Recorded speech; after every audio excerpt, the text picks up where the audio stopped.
Yung 위비오시니라가로 용패 인다 Himalayas conference kunsu konkoina kabuga katalaga ayo ya shisha de chanchako nima munjan jimpo munjo koina chandomga ngai Dahil bangpe kabuga shangamgamu 용패 소진다네요. 용패 지지바산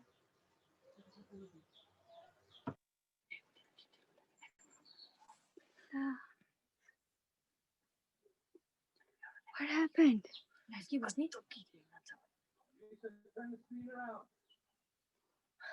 How? How?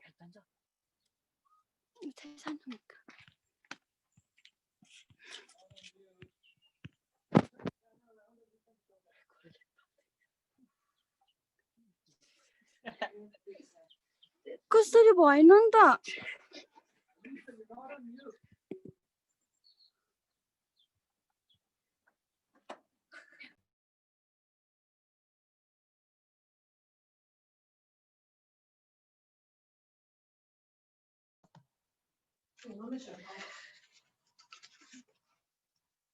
Hello, everyone. Good morning, good afternoon, and good evening. Thank you for joining us.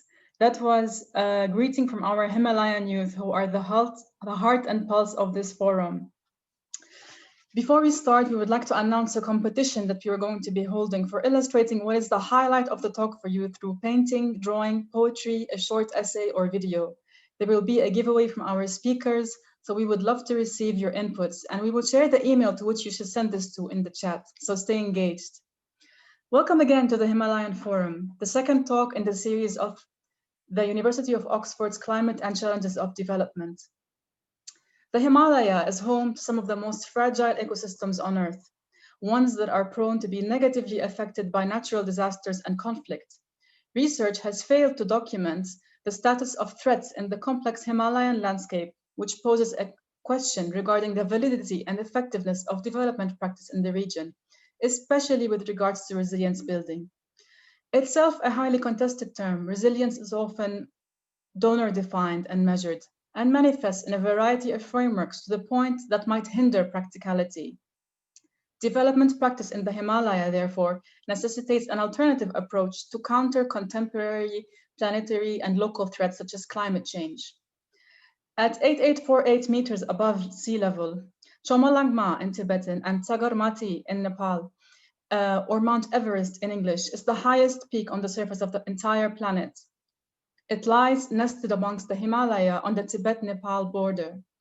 The Himalayan mountain range stretches with an intense arc between Afghanistan in the west and Myanmar to the east, with Pakistan, India, Nepal, Jammu and Kashmir, and Bhutan in between. An estimated 53 million people inhabit the bioregion, carving out locally, culturally, historically, climatically, and geographically complex niches. Today, the glaciers are melting rapidly, calling for urgent action on climate innovation and locally devised integrated solutions that strengthen rather than discard indigenous knowledge of food security, health, education, livelihoods, and capacity building. With this comes the need for sourcing ethical, eco, and people-centric development frameworks that have resilience embedded simultaneously into all sectors, raising many questions for our forum today. On to you, Laura. Thank you very much and welcome. I'm very moved by this event because as an anthropologist, I can see the interdisciplinary connections that are made by people, and it's people's stories that are making this event. So Lou, if you, or Lamis, if you wanted to put the slide, you will see my story among all the stories. When I was little, I lived in Myanmar for some years, and my father was working between the railway station of Yangon that you can see here and the railway station of Mijina. And that was a dream place for me, Mijina, which is at the foothill of the Himalayas, as the other picture shows you. And then when Lo became a doctoral student at Oxford, went to work around Mijina among the Kachin people, it was my chance to do that journey that my father had done so many times. And that's when I went to Pinyatagar and I went with Law to exchange ideas about sustainability, about development for all the peoples of the world, with these extraordinary students who introduced you a little bit earlier. So this event is going to be about all these journeys that we are making, all these connections that we are trying to nourish. So thank you very much to everyone. And now it is Thomas who is going to introduce the work that Pinyatagar is doing on the foothills of the Himalayas. Thomas. Mingalaba. I'm Thomas, soaring from Myanmar, particularly from Kachin state, located between two powerful countries, China and India. I was born and grown up here, studied college in the Philippines, returned back to home and founded a community-based academy to help local youth to be agents of positive change in their respective communities. I'm always proud of being born to this tribe in this land at the foot of sub-ranges of the greater Himalayan mountain system. Our land is beautified with ice-capped mountains, snow forests, the only icy place in Southeast Asian region, the birthplace of LD River, which is the longest river in the country, and customized with the culture of Kachin tribes. The current environmental situations of the northern part of Myanmar is at high risk, since more than 30 million US dollar of annual income, half of the nation's GDP, has solely been relying on the extraction of natural resources in Kachin state, especially mining. Due to the political instability for more than 6 decades, the economic policy and business practices were handled inefficiently. Laws were not able to protect natural resources. As a result, most of our mountains are bare or empty. Streams are dying. The colors of the ALD River, which is very important for all of us, are now turning into dark brown. Lands are being exploited more than what it can naturally produce. Local species are in danger. More importantly, the only ice-capped mountain ranges are under a physical experiment for super bigger mining projects.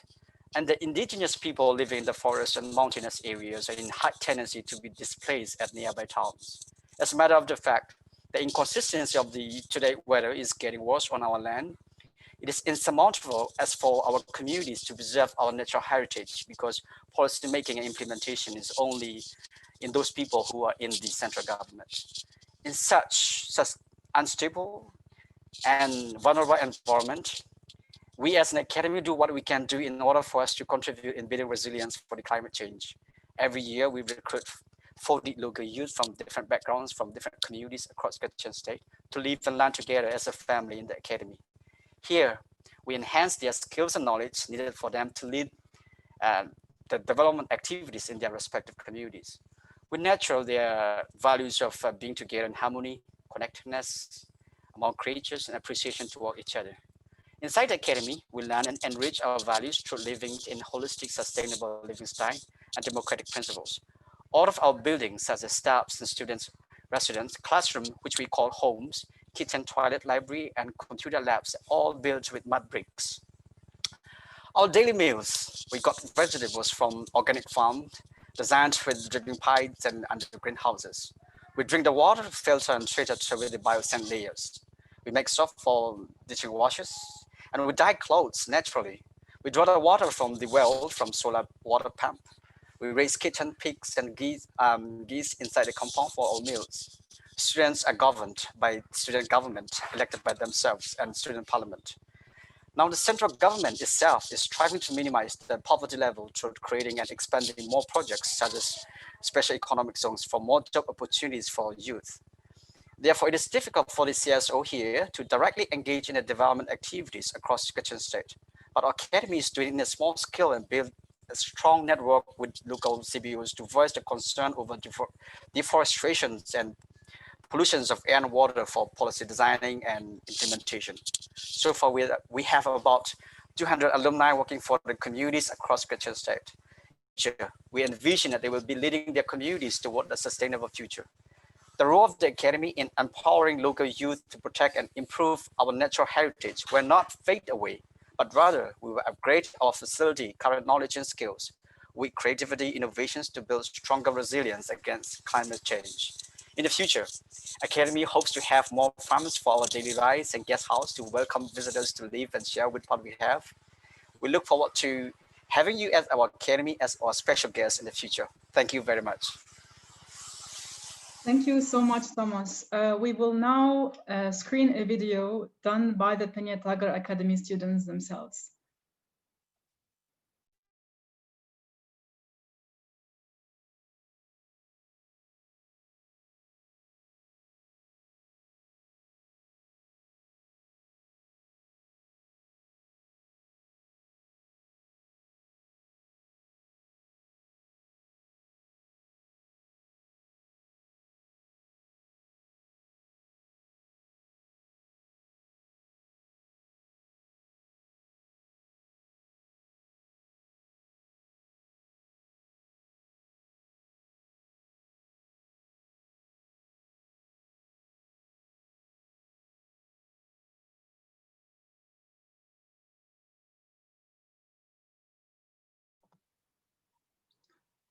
Just 1 second. I think the sound is not coming. Just 1 second. Let me try to do it again.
I'm Tujai. I'm from Namana, Mogong Township in Kachin State. Currently, I'm studying at Peña Tagar Academy, and I'm a Bachelor student. I chose this school because this school is one of the best schools for young people in Kachin State, and I would like to develop myself, especially in leadership skill. After this school, I have planned with my local community, turning into positive changes, like in youth empowerment and rural development areas.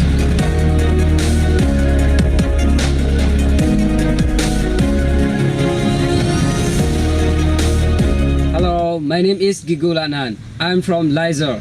I'm senior students batch 7.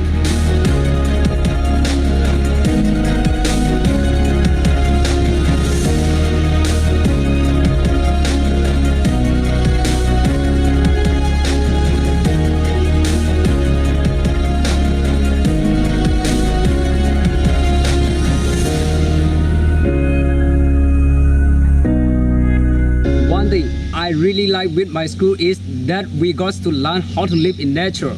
We learn to appreciate handwork. We keep organic vegetable farm and animal in a school compound.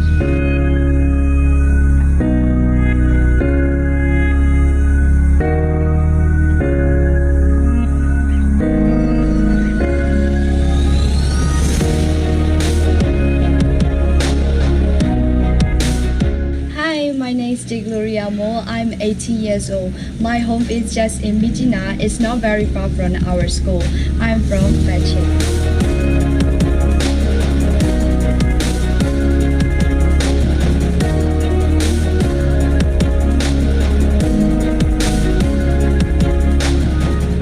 Our school is unique.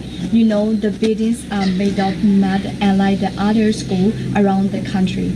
And as students, our daily routine is such like living at home. We gotta do farming at our school, organic farm in the morning. we cook ourselves. Of course, we have time for sport and other leisure activities out of our class time as well.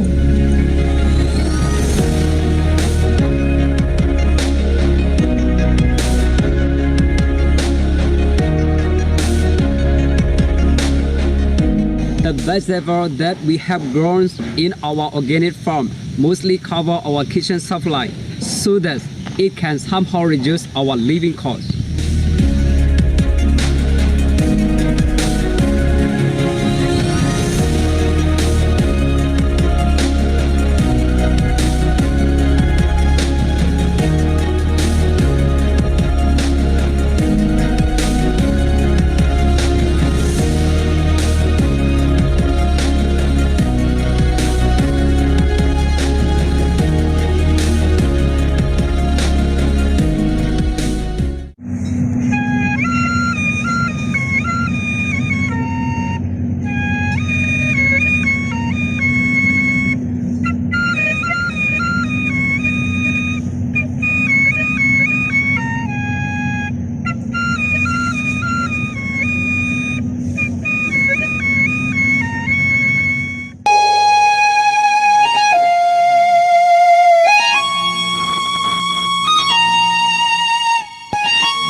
Thank you so much for this amazing video by the Pinya Tagar Academy students.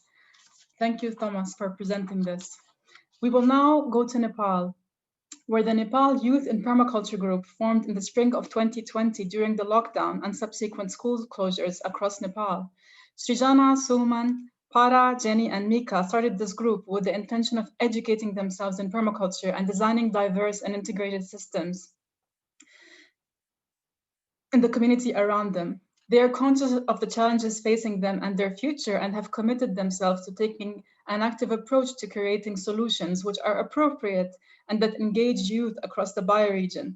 Growing up at Almost Heaven Farms, they've developed a deep connection with nature and a broad understanding of permaculture principles.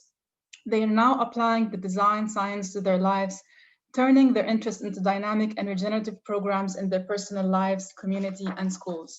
We will now see a short video prepared by the Nepal Youth in Permaculture Group.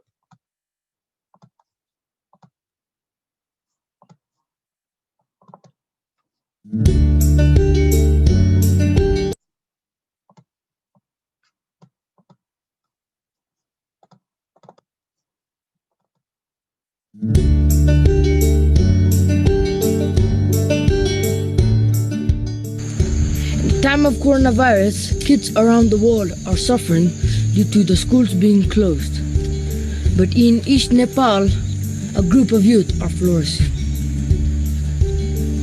At Almost Heaven Farms, we've grown up eating, drinking, and breathing permaculture. Caring for the earth and caring for people are the ethics we've grown up with. But now, because we can't go to school, we're going even deeper into design science, finishing our permaculture design course and starting our diploma pathway. Hi, I'm Mika Zion. I've been learning permaculture since I was 9. This year, in lockdown, I finished my PDC and this video is one of my designs. My goal for the future is to finish my permaculture diploma and be a designer just like my dad. I'm Paras. I'm designing a bamboo furniture business because I like to make different things from bamboo. Bamboo is perfect. It can be used as a firewood, construction materials, and is even a nutritious food. Permaculture is about living in a sustainable way, and bamboo is a local renewable resource we can use. Hello, I'm Srijana. I'm designing a health food business to sell at local market. I chose this design because I am passionate about food, especially fermented food. Permaculture is about growing crops in a sustainable way so that we build soil and increase the nutritional density of foods. Hi, I'm Jenny. I'm designing an improved cooking stove because so many women in this area are breathing in too much smoke. In permaculture design, we need to think all aspects of life and how to care for others. I hope to teach women in this area about improved cooking stove and make new stuff in their home. Hi, I'm Suman. I am designing a natural beekeeping project because bees are such an important part of our environment. They help to pollinate flowers, improve crop production, and of course make delicious honey. My goal for the future is to be a musician and a beekeeper at the same time. We're facing problems that we didn't even create. But we're up to the challenge, and now is the time to live the solutions. If we care for ourselves, each other, and the earth, we will make a difference. We'll be posting some cool videos of our designs, so make sure to check us out.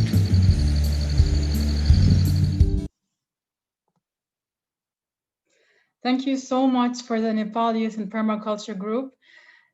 They wanted to greet us at the beginning, but due to some technical difficulties, we couldn't have them at the beginning, but they're here right now, ready to say hello.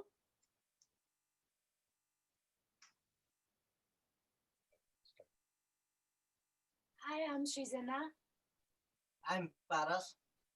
I'm Mika Zion. I'm Jennifer. I'm Suman. And we are Nepal Youth in Permaculture Group. Welcome to Almost Heaven Farms, Nepal. Welcome to the Himalayans. Enjoy this event.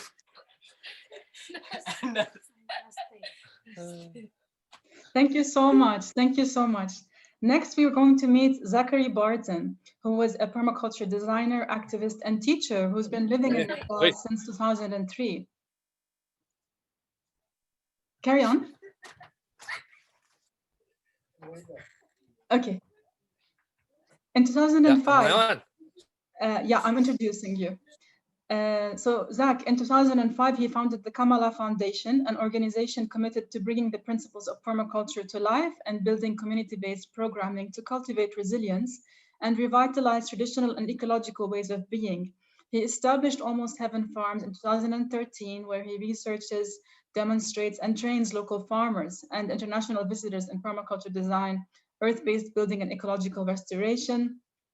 Zachary's vision is informed by the notion to empower the powerless. One must work to create 1 million villages to replace nation states, as Bill Mollison put it. He's currently working to develop a network of communities committed to regenerative development across the Himalayan bioregion. On to you, Zach.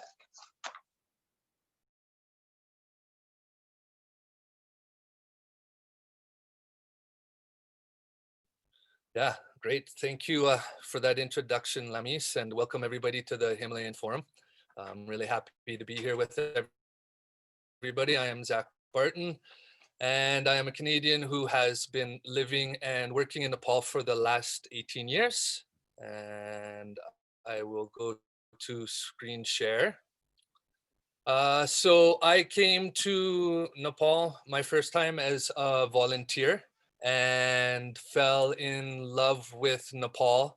I fell in love with the landscape, you know, the beauty of the mountains and the Himalayan ranges and a lot of things. And I eventually decided I could stay here and make my life here. And it was really a diversity. I mean, the thing for me, the thing that I fell in love with this Himalayan area is really the diversity. So I mean, the diversity of the mountains and the landscapes, the diversity of the people and the ethnic groups, the languages, the culture, the food, everything that really rich, deep cultural heritage which the people of this nation have, is really what caught me and sent me down my path. And my path has brought me to a very different place than where I started. And as coming as a volunteer, I spent a lot of my years in Nepal working with children and with youth. And as I went deeper and deeper into that role and caring for them, I really started to think about what does the future have in store for them. As I started to learn permaculture, learn about climate change, learn about the destruction we're doing to these natural systems and the biosphere, I really started to wrap my head around, okay, well, what are things going to look like in 10, 20, 30, 40, 50 years? And what challenges are these kids going to be facing? And how do we start to prepare them? How do we start, to imagine this abundant future for them and how that's going to look like? That led me eventually to start Almost Heaven Farms. We are in Elam district in eastern Nepal, so that's in the eastern Himalayans. We're in the shadow of Kanchenjunga Himal, which is the third highest mountain in the world. And Almost Heaven Farms is a permaculture education and research center. Up the side, we're at about 5,000 feet or 650 meters. And this is where I spend my life farming, researching permaculture. I'm here today to speak to everybody about agroecology. And we know that there's a lot of challenges facing us. We also have a lot of solutions. We have a lot of tools in our hands right now. Agroecology is one of them. Agroecology in its simplest form is an ecological approach to agriculture. And what that means is to look at our farms and our lands not only as food production areas, but ecologies. So we start to understand our farms as ecologies.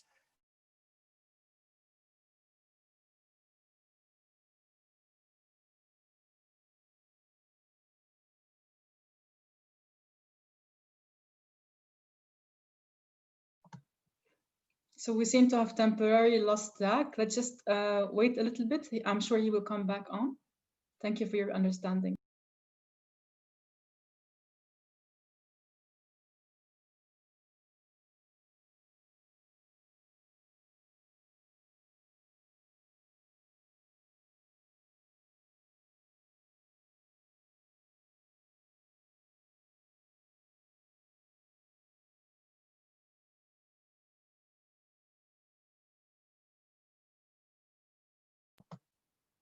So I believe he's rejoining now. Let's just give him a little bit more time.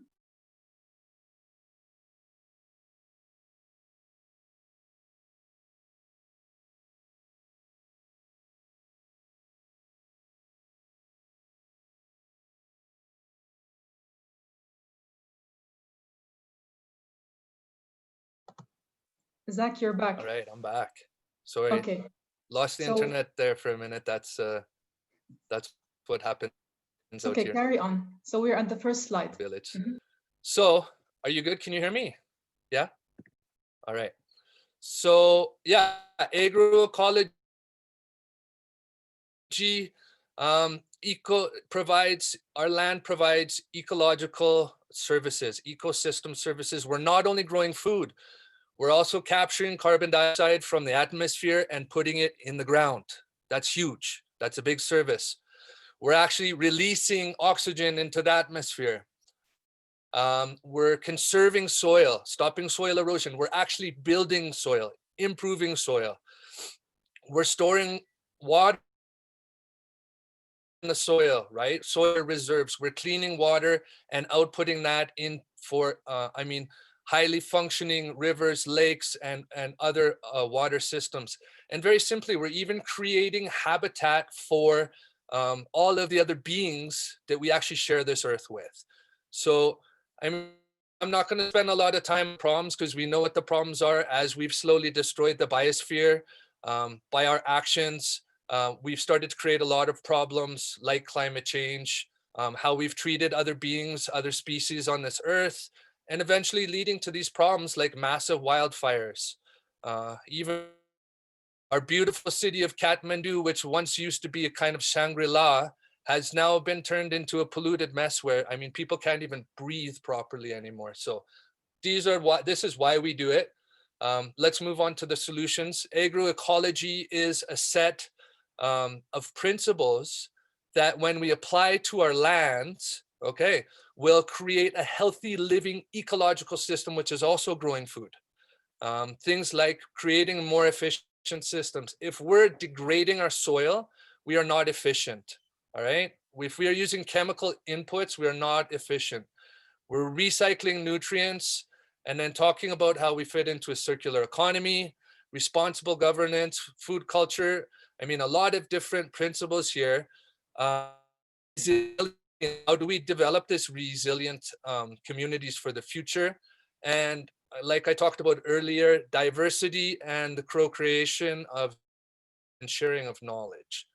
So, I mean, there's a lot here, but we don't have time to get into all of it. So diversity is really, I mean, a diversity of environments on our land, of microclimates, of species, of kinds of foods, of cropping systems, growing systems. And even that our land isn't only growing food. I mean, it can also be ponds and creeks and rivers. So I really like this photo because it shows the difference between a monocrop farm to the top of the picture and a permaculture farm or an agroecological system below that road. These are just two ways of understanding how we can grow food and how we can live. You decide which one you think is best for the earth and which one is going to make us more resilient in the future. This is outside of our farmhouse. Again, just this diversity of food, flowers, medicines, also creating a beautiful and healthy environment for us as humans to live in. Another really great principle in agroecology is co-creation and sharing of knowledge. That's what we're here to do today. So today we are bringing together youth, activists, and academics because we all need to sit down at the table together to develop these solutions to the challenges that we're facing, to the problems we're going to face. We need to do a better job at bringing youth's voices, grassroots organizations and activists' voices, their ideas to the table. So I really love this idea of co-creation where we're all sitting down and coming up with these solutions together. And I mean, the youth are people working. These are youth in their village, reconstructing their village after the earthquake. We engage them. We engage young kids. I mean, kids from a young age in seed saving. These kids are the future. Permaculture education, schools. I mean, we can engage all different kind of youth, different places on all different levels, but that's our obligation. That's our responsibility. Agroecology is a big picture. Encourage everybody to please take time to go learn more about it because this are the kind of solutions we have to be able to implement if we're going to build a more resilient future and if we think about the future for the youth. That's it for me. If you would like to be in touch with me, if you have any questions, check us out, permaculturenepal.com, or search for us on social media, YouTube, Instagram, Facebook, Almost 7 Farms, Biofertilizer Nepal, Yes Pali Ramrali in Nepali. Thank you very much and namaste. Thank you very much, Zach, for a very exciting introduction to agroecology and the work you're doing at Almost Heaven Farms. Now we will move on to meet Prabina Shrestha, who was raised on a sunrise farm in Kathmandu and is an inspiration for a whole generation of young women in Nepal right now. Defying the norms of traveling abroad and taking up a secure office job in the city, she realized that working on issues such as climate change in Nepal create a far more significant social and environmental impact. So she immersed herself in the permaculture field through a variety of programs around regenerative rural development and earthquake recovery. A student of Chris Evans and Bhuvan Khatka, her excellent field experience with women, youth, and indigenous groups, she embodies the future of women's resilience and empowerment in Nepal. Thank you for joining us, Prabina. Alicia Magar is going to be our live translator. She is also a permaculturalist focused on women's education and development, working with some of the most marginalized groups in Nepal. Completing her permaculture design course when she was only 16, Alicia has developed a wealth of experience over the last years and has dedicated herself to educating other youth in the principles and ethics of regenerative development. Prabina, on to you. Namaste, I'm Pravina Shrestha. Namaste, Prabina Shrestha. म sunrise farm काठमाडौँमा हुर्केको र सहरीबाट केही समय काम गरेर स्व विश्लेषणपछि पूर्ण रूपमा पर्माकल्चरमा लागेको एक पर्माकल्चर कर्मी हुँ। I grew up on a sunrise farm in Kathmandu. I worked in the city for some time, and after self-analyzing my life, I went back to permaculture to work full-time. I'm a female permaculturist. नेपालमा विभिन्न तत्त्वहरू जस्ता अध्ययन, रोजगारी, घरेसी द्वन्द, साथीभाइ आफन्तको सरसल्लाह देखा सिकेको असर भएर युवाहरू विदेशिनु पर्ने पनि मुख्य कारण चाहिँ नि आर्थिक हो। In Nepal, youth decide to go abroad due to various reasons like education, employment opportunities, household issues, friends, relatives' advices, but the main reason is economy. खाडी मुलुक दक्षिण एसिया जस्ता विकास उन्मुख देशमा गएका युवाहरू 6 महिनादेखि 13-14 वर्षसम्म पछि फर्किए पनि ठूला ठूला देशहरूमा गएका युवाहरू चाहिँ नि उतै बस्ने गरेको पाइएको छ। Most youth who goes to Gulf countries or South Asia come back anywhere from 6 months to 13 or 14 years. But youth who goes to developed countries don't usually come back. युवा विदेश गएपछि सम्पूर्ण भार महिला र बालबालिकामा पर्छ। पढ्न आउनाले कृषिमा श्रम लगानी कम भएर उत्पादन घट्न जान्छ। बालबालिकामा शिक्षामा असर पर्छ। When youth go abroad, all the farming responsibilities are on women and children. The production goes down because of less labor and investment. It also hampers children's education. रासायनिक मल उन्नत जातको बिउलाई वैकल्पिक समाधानको रूपमा प्रयोग गरिन्छ। यसले बाहिर वस्तु किन्नाले विस्तार आर्थिक भार बढ्नुको साथै उत्पादनमा कमी हुने, रोगरागको प्रकोप बढ्ने, खाद्य सुरक्षामा असर पर्दछ।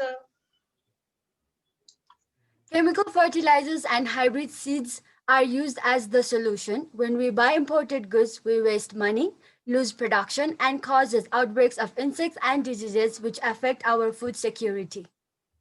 युवाहरूले विदेशमा कमाएको पैसा खाना किन्नमा जान्छ। बजारिया खानेकुराले स्वास्थ्यमा असर पर्दछ। Remittance money is used to buy processed food which negatively affect health. खेतीबारी करेसाबारी कृषि वन लगाउँदा अस्थायी भन्दा थाई जातको बाली बिरुवा लगाउनु पर्छ। We should plant perennial crops instead of annual crops. जसले गर्दा सानो मेहनतले नि धेरै फाइदा हुने, माटोको क्षय रोक्ने, जैविक विविधता बढ्न जान्छ। It gives benefits with less work. It will also prevent soil erosion and increases biodiversity. गत सिजनमा सुर्खेतका 194 घरधुरीका किसानहरूले 11,000 विभिन्न जातका बहुउद्देश्य बिरुवा लगाएका छन्। Last season, 194 households in our area planted 11,000 varieties of multifunctional plants. साथै हुम्लाका किसानले आफूले लगाएको स्थानीय ठाउँमा बेचेर पनि 1600 स्याउ सहितका फलफुलको बिरुवा धादिङमा बिक्री गरेको छ। Farmers from Humla sold many seedlings this year locally and in different parts of the country, and even managed to sell 1,600 different plants and seedlings. र यो वर्ष 8,000 विभिन्न प्रजातिको बिरुवालाई ग्राफ्टिङ गरेर तयार पारेका छन्। This year they have prepared 8,000 grafted seedlings. जसले गर्दा उनीहरूले आफूलाई चाहिएको फलफुल, घाँस दाउरा पुग्दछ र वन जङ्गलको संरक्षण पनि हुन्छ। Their needs of firewood, grass, and fruits are sufficient from their own farm. It conserves forest. हुम्लाका एक किसान अङ्गे आइडी मलेसिया जान भनेर 60,000 दलालसँग फसाई मानसिक आर्थिक रूपमा कमजोर भएका थिए। Ange Edi, a Humla farmer, got conned out of 60,000 rupees by a broker while trying to go to Malaysia for work, having a huge mental and financial impact on him. हामीले दिएको पर्माकल्चर शिक्षा सहितको किसान तालिम विभिन्न तालिम पाए पश्चात उनी हुम्लाका एक असल किसान मात्र नभएर बिसीको रूपमा धादिङको लिन्चोमा काम गरी मासिक 24,000 कमाइरहेका छन्।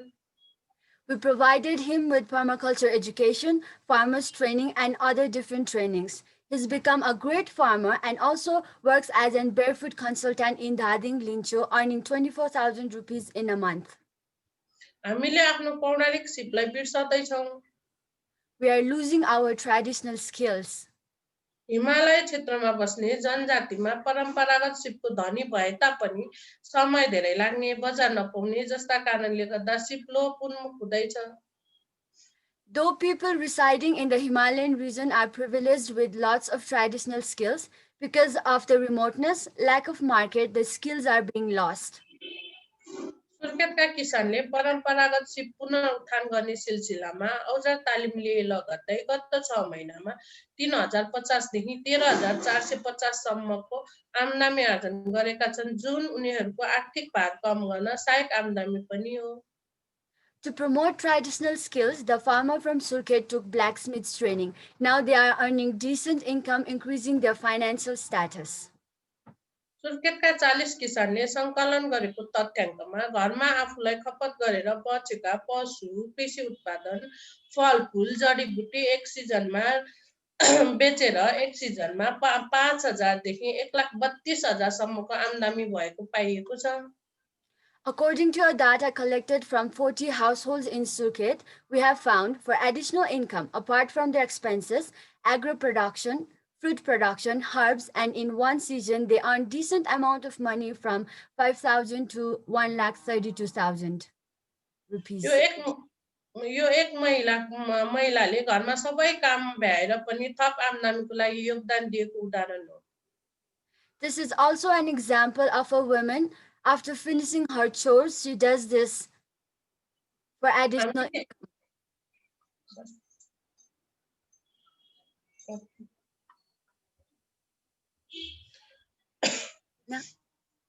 हामीले कृषि उत्पादनमा जोड दिने, विषादी र जैविक विविधताको शिक्षा दिने, पौराणिक सिपलाई पुनः जागरण गर्दै सिपमूलक तालिम दिएर एउटा असल गृहस्थी जीवनलाई जोड दिने गर्दा खाद्य सुरक्षा बलियो हुने, परिवारको स्वास्थ्य सुधार हुन्छ।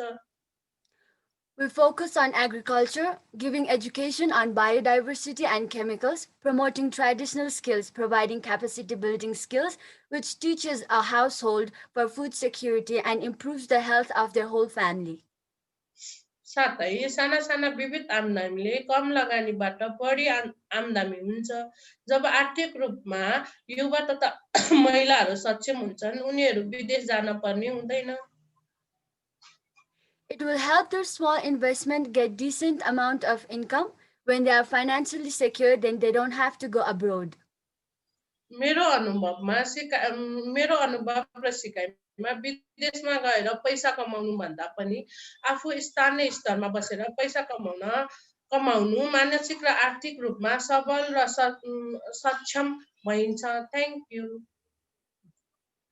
In my learnings and experience, rather than going abroad and earning money, we can stay in our country and be financially and mentally strong and successful. Thank you.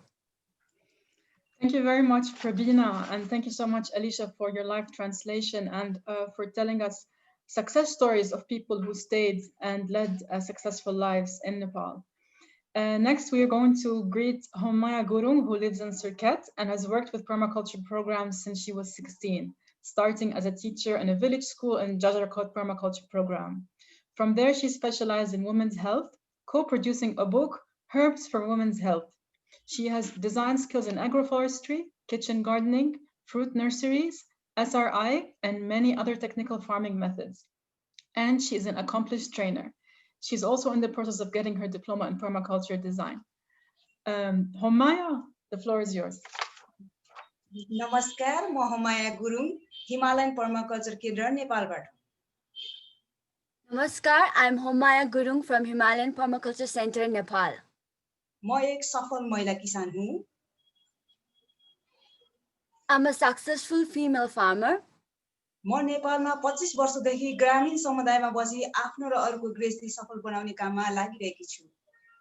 I have been working in rural communities of Nepal to make successful households since 25 years. मैले मेरो बिग्रिएको जग्गामा जैविक खेतीको सुरुवात गरे तापनि यो समयमा मेरो जग्गाको उत्पादन कम हुने बोट बिरुवा नभएको अवस्था थियो। I began my work from my degraded land and started organic farming. At that time, I had less production and no plants.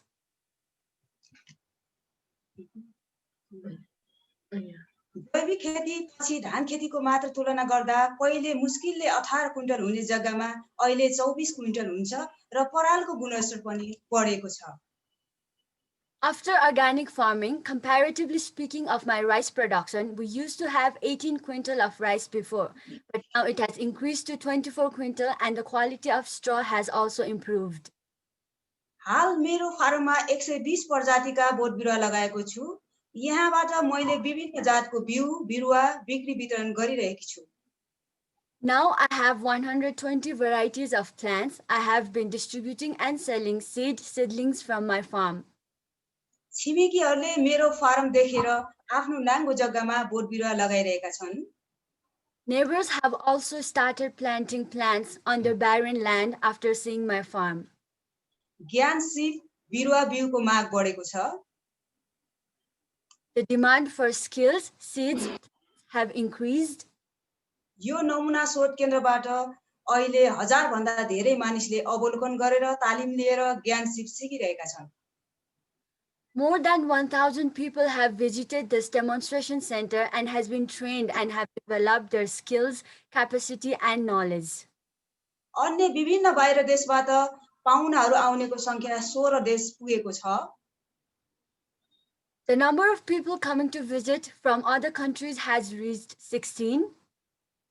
घाँस दाउरा काट्ने जाने दुःख घटेको छ, समयको बचत भएको छ। We don't have the hard times like before to search for firewood and cut grass. Time is saved. विभिन्न चराचुरुङ्गी जीव जन्तुको वासस्थान भएकोले रमणीय वातावरण भएको छ। It has now become the habitat for birds and animals, which makes the environment around us fun. माटोको गुणस्तर सुधार आएको छ, जैविक विविधता बढेको छ।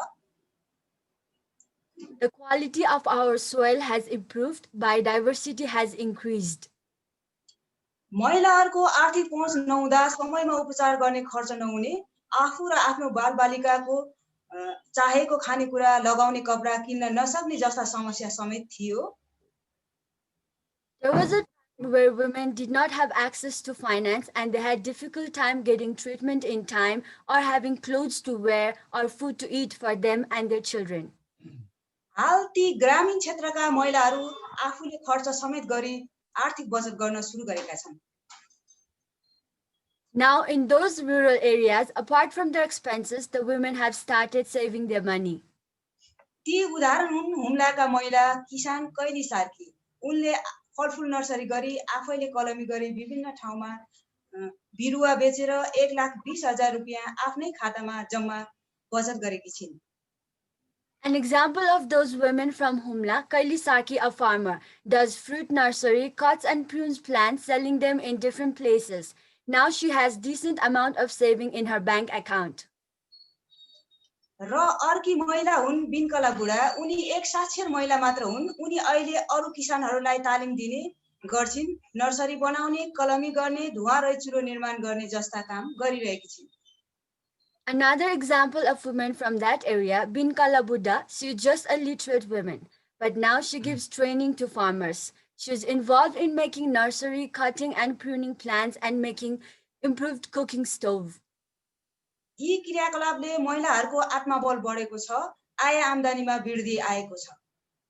These activities has increased self-confidence of women and their income has increased. Nursery बनाउने कामले जैविक विविधता बढेको छ। जैविक विविधता बढेकोले फरक-फरक सिजनमा फलफुल फलेका छन्। Nursery has helped increase the biodiversity. With the increase in biodiversity, there are lots of fruits in different seasons. यसरी फलफुल खाँदा महिला, बालबालिका र मानव स्वास्थ्यमा नै सुधार आएको छ। With the availability of fruits, the health of women, children and people has improved. जलवायु परिवर्तनको असरले खेतीपातीमा उत्पादन कम भए तापनि वैकल्पिक प्राकृतिक खाद्य स्रोत चिन्ने, व्यवस्थापन गर्ने र संरक्षण गर्ने, वृद्धि गर्ने ज्ञान फैलाई सहज र रमाइलो जीवनयापनको लागि हामी सधैँ लागिरहेका छौं। Although the production has decreased due to climate change, we are working on spreading knowledge of identifying local resources, conserving them, and improving them. अन्तमा पृथ्वी हामी सबैजनाको साझा थलो हो। यसको संरक्षण गरौँ, आफू बाँचौँ र सबैलाई बाँच्न दिउँ। धन्यवाद। In the end, Earth is home for creatures. Let's live to protect and conserve all the animals. Thank you. Thank you very much, Humaya and Alicia, for painting a real picture of rural Nepal in its best. Next, we will move on to Chris Evans. Lami, we just like we both Alicia हामी चाहिँ नि एलिसाको लागि धेरै धेरै धन्यवाद। यो forum उपलब्ध गर्नुभएको भएर ल्यामी र लौरा सबै टिमलाई धन्यवाद अनि हाम्रो गुरु क्रिस सरलाई पनि धन्यवाद। She wants to thank everybody for providing us with this platform and giving us the opportunity to share our experiences and learning. To Laura, Chris, and Lamis. Thank you so much to you. We have so much to learn from you, actually. Next, we are going to move on to Chris Evans, who lives at Apple Permaculture Centre in North Herefordshire in the UK with his partner Luby and daughters Shanti and Thea. He is advisor to the Himalayan Permaculture Centre in Nepal, having worked with rural communities there since 1985. He has taught permaculture and regenerative development in the UK, Europe, India, Nepal, USA, and Mexico. He is also a UK senior level tutor for apprentices working towards their diploma in applied permaculture design with the Permaculture Association of Britain. Chris, the floor is yours. Thank you, Lamis, and welcome to everybody. Lots of people I see, and great to see that it's well attended for this Himalayan Forum, and thanks to Lamis for organising it all. It's going really well. I'm really enjoying it and listening to everyone that's here. So yeah, I'm Chris, and as Lamis said, based in UK, but actually kind of grew up in Nepal in a sense. I went to Nepal after studying forestry in UK, and but when I was a mere 22 years old, came to Nepal originally to work in community forestry, and then I realized that actually it's much like Zach, kind of fell in love with the diversity and the kindness and the culture, and I realized that actually life was much more about forestry. So when I came across permaculture, we embarked on a journey to address some of the problems. And so what I've got now is a short presentation about how we kind of designed the program that we currently work with Himalayan Permaculture Centre. Itself is a third generation. The work originally started in 1988 with the Jajakot permaculture program in the west of Nepal, and that then morphed into a second organization and now a third one. So it's like the grandchild, if you like. But the lessons we have been a thread throughout those different projects. And so I'm going to share screen now and give a short presentation about that.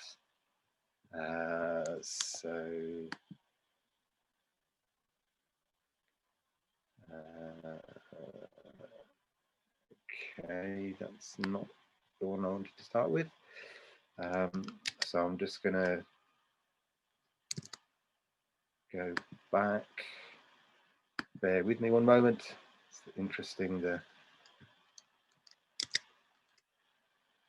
technicalities of international connection.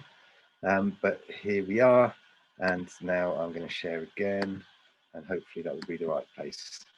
There we go. So yeah, an introduction to the Himalayan Permaculture Centre. We start with looking at what's going wrong. If there aren't any problems, we don't need to fix anything. And Zach introduced some of the problems that we're facing. the other panelists, Pravina and Humma as well from Nepal, and also from Myanmar, have talked about some of the issues that we're facing. And without looking at those issues, really, you know, we can't move forward in looking at solutions. And there are some issues that are global. There are some issues that are also very much local, and they all need addressing. So in Nepal, one of the situations that we have is the challenging environment. So this is Humla, very steep slopes, and the challenge for farmers is holding on to nutrients and holding on to water. In these areas, then snowfall is actually one of the main forms of water, of moisture for farming. So very steep slopes, and a culture that has decreased the forest resource over generations, because there hasn't been a culture of replanting and managing, and especially when the government nationalized the forests maybe 50 years ago, then it took ownership away, and so what would only take originally a few minutes or an hour to gain, like in this case it's firewood, now it takes all day for a villager to go and fetch a load of firewood, and obviously, you know, for cooking that's going to be crucial, but it's taking a lot of time. And the fertility of the soil, because it's taking so much longer to gather the resources, the fertility of the soil is going down. Here it's just a bit of biomass spread over the surface of the soil, and this is what is now needed to actually maintain and sustain the whole of humanity in these areas, is this fertility cycle. They've also got cultural challenges. The culture of the Hindu society there is, in this case, when a woman is giving childbirth, then she has to live in the cowshed for 20 days after childbirth. And it's like, well, social, cultural limits as well, and then political limits of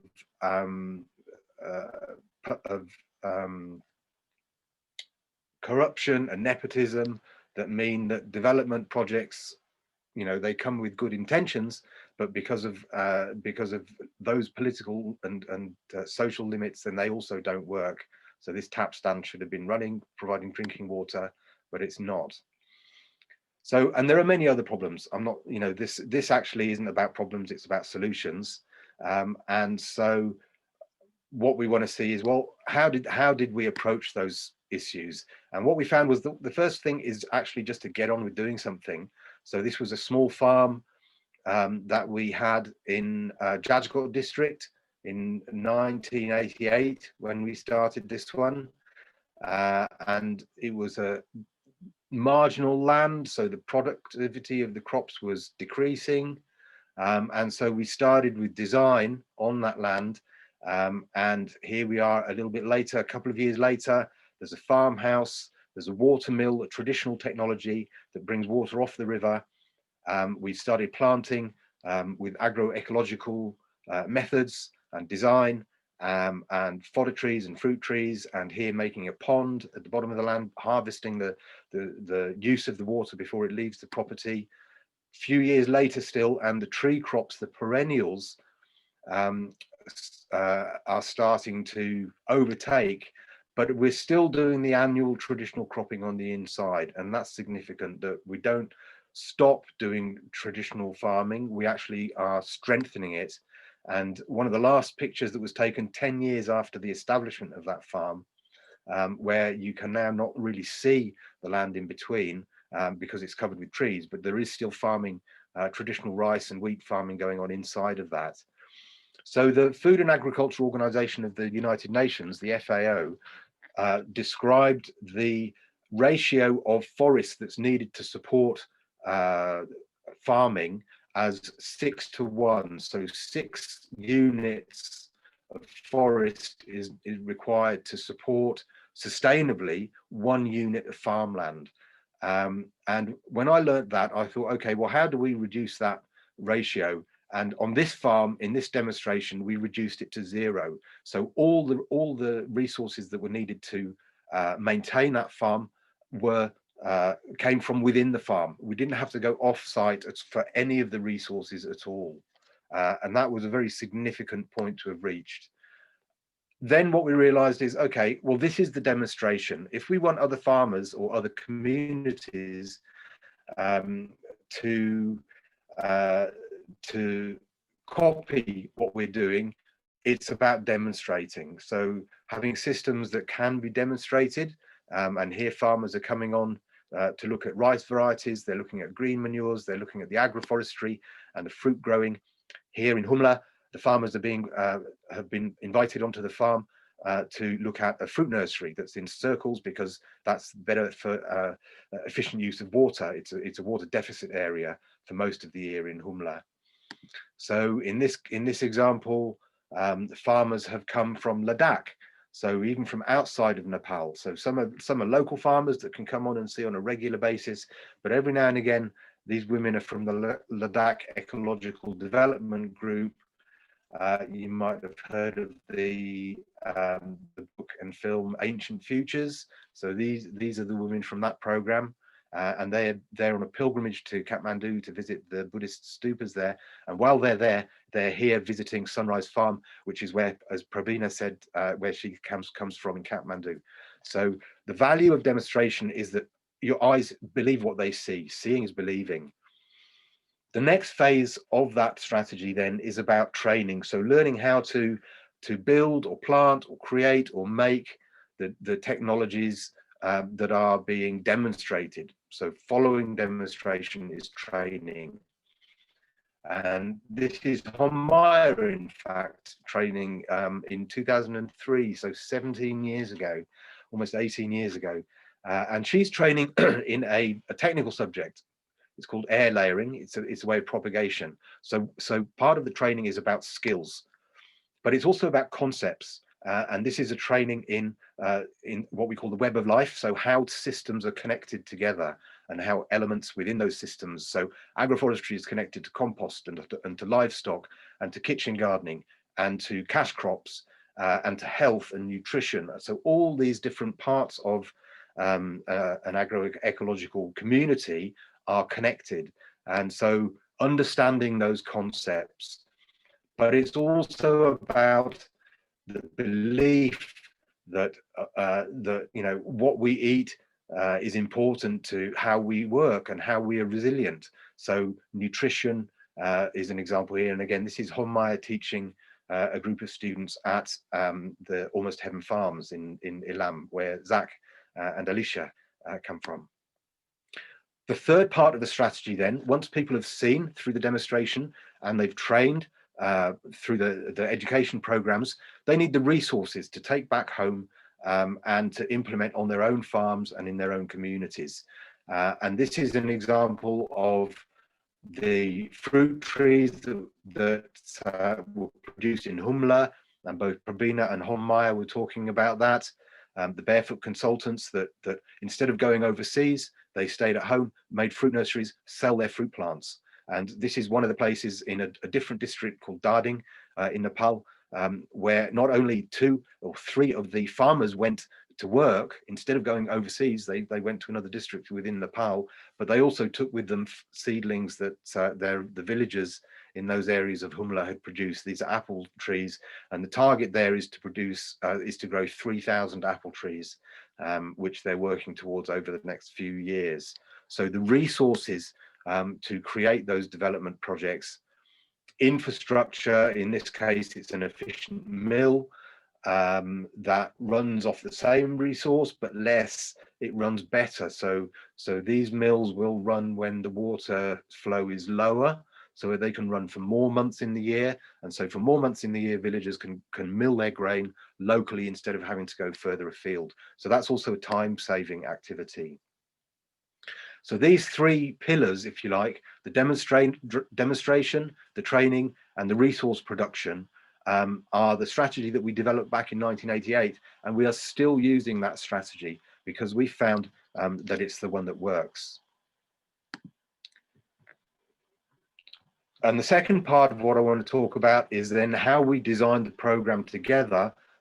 So So the different things that go on, the different activities are integrated. And the first area is food security. So that's all things farming basically, and that's about farmers training, about demonstrations on the land, both on the demonstration farms, but also on farmers' fields. So the aim is that every farmer's land is a demonstration. This is SRI, the system of rice intensification, and on the left here, on the right here is a traditionally grown plant from one seed. On the left is an SRI plant, so that's grown from one seed. And what this shows is that traditional seed, it uses less water. So largely traditional practice with a few additions can double or treble food production on the same amount of land. So we don't need to think about chemicals, we don't need to think about hybrids and GMOs, which are touted as the only way we can grow more food. There are actually lots of ways of increasing food productivity without having to resort to chemicals, but instead relying on organic agroecological systems. So yeah, everything about food, diversity of crop production, as well as decreasing cost of productivity, decreasing labor costs, and especially decreasing external inputs. So the second area we work in is health, because if people aren't healthy, they can't farm. And so we're looking at, in particular, preventative health. So how do we stop people becoming unhealthy, or how do we keep people healthy? So the smokeless stove is a big part of that. Huge 60% of illnesses in Nepal are due to ear, nose and throat, which mainly come from smoke. So this has then an integration with, not only are we increasing health or reducing illness, but we're also increasing the efficiency of the resource. So firewood, less firewood is burnt in these stoves as well. So that has knock-on effects of reducing the time taken to gather firewood, as well as saving the forest resource. We focus on women's health, and because women actually do most of the work, and that's not just a pattern of Nepal, that's actually quite a global pattern. Farming work, domestic work as well, and so it's most important for women to be healthy. And drinking water is also part of that. So tap piped water into the villages to keep the drinking water clean. The third sector then that we work in is education, and that's on two levels. One is working with schools. So schools often have a lot of land that is often bare, and it's an ideal place to have these demonstration training and resource activities going on, especially because kids are being educated in those centers as well. So it's a perfect mix of activity, but not only with children, but with adults as well. And Honmaya mentioned Vinkla Buddha, who was illiterate, and she went on a practical literacy training that Himalayan Permaculture Center was running. And you know, it changes people's lives when they can start to read and write. And another way that we integrate the programs together is that the resource we use to learn literacy is the Farmer's Handbook. And I believe you'll get a link to this as well, because it's available as an English download, but the original was written in Nepali, and it's basically it's a composition of over 40 farmer-friendly technologies for sort of agroecology development. So that's been pivotal in our work as well. We use it as a training resource. We use it in literacy classes as well, and it combines literacy work with technical learning, skills learning as well. The fourth sector we work in is then livelihoods. So food security and health and education are kind of the foundations of community and resilience, but this has been talked about why people don't have a livelihood. That's then they migrate out of the area. When they can't support their needs or find their needs in their own villages, they leave to find them. So with livelihoods, it's about how do we generate those livelihoods or create those livelihoods in the village so that people don't have to leave. In this case, in Humla, it was about, this example was with greenhouses.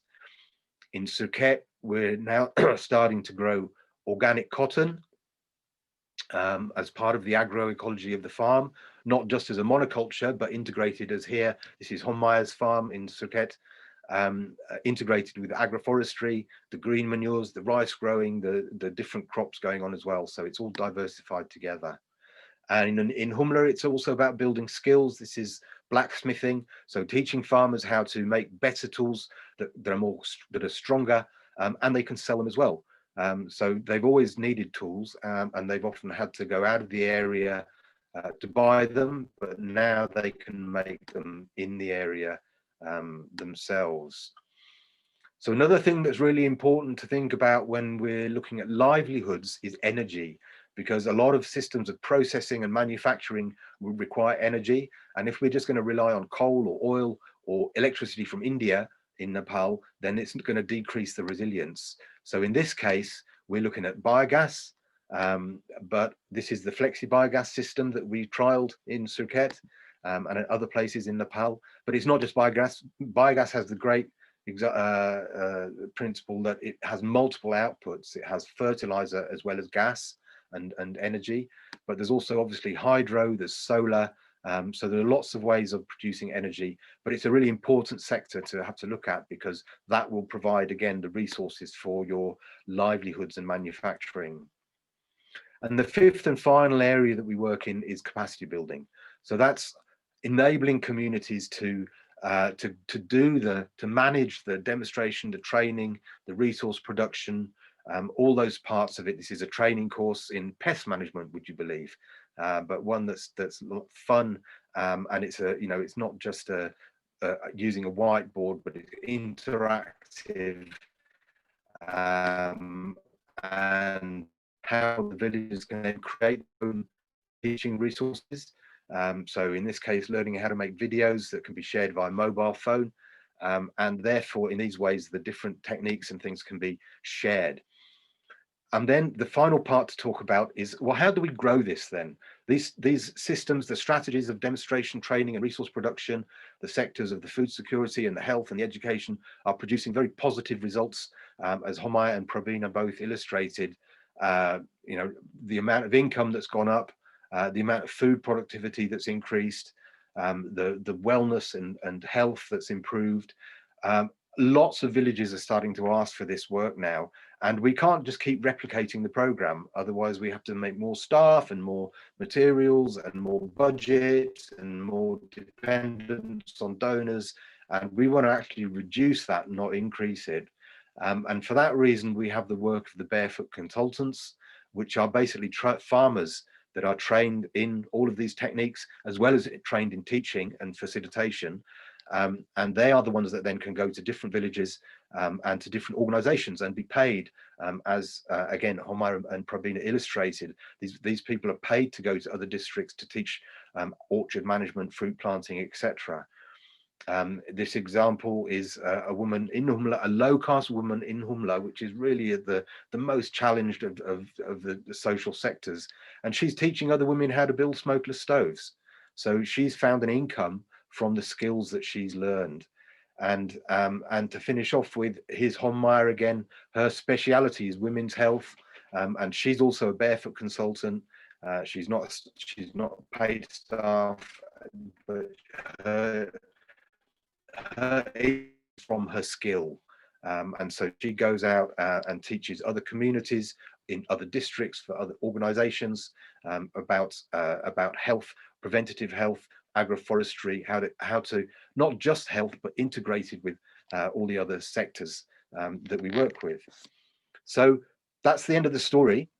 And I think maybe one thing you haven't heard me mention is climate change, which I know this session is very much about. And I didn't mention it because it's not significant. I didn't mention it because actually it's inherent in everything else that Himalayan Permaculture Center is doing. So the answers, the solutions to the problem of climate change are the same solutions basically that all these communities need.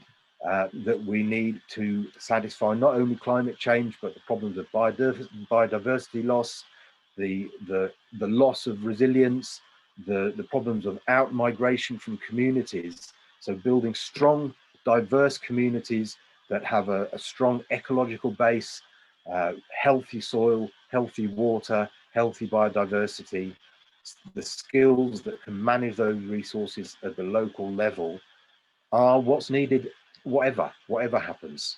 So that is the end of my slideshow. Thank you very much, everybody. Thank you very much, Chris, for an excellent.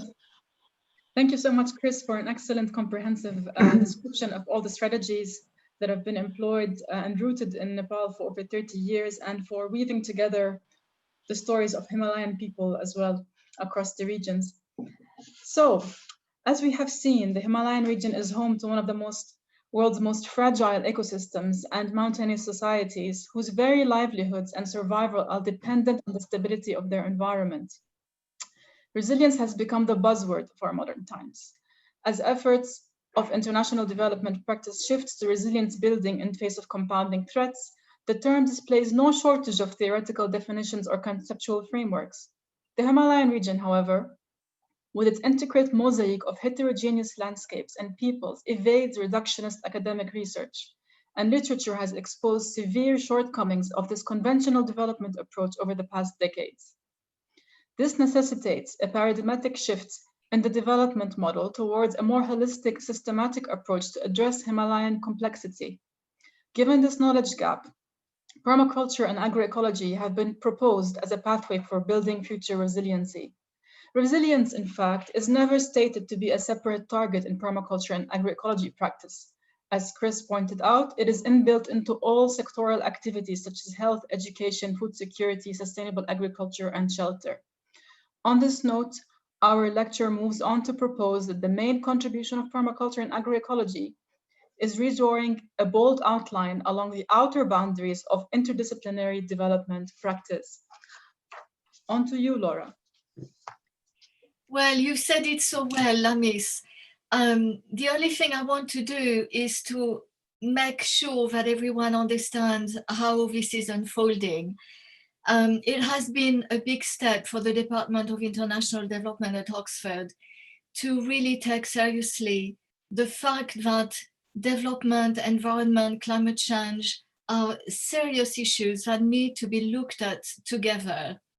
But looking at that nexus is a very challenging, difficult thing. And if we do it properly, we'll see that there are different solutions that different people want to propose. And there is a lot of internal tensions between people who think that certain paths are better than others.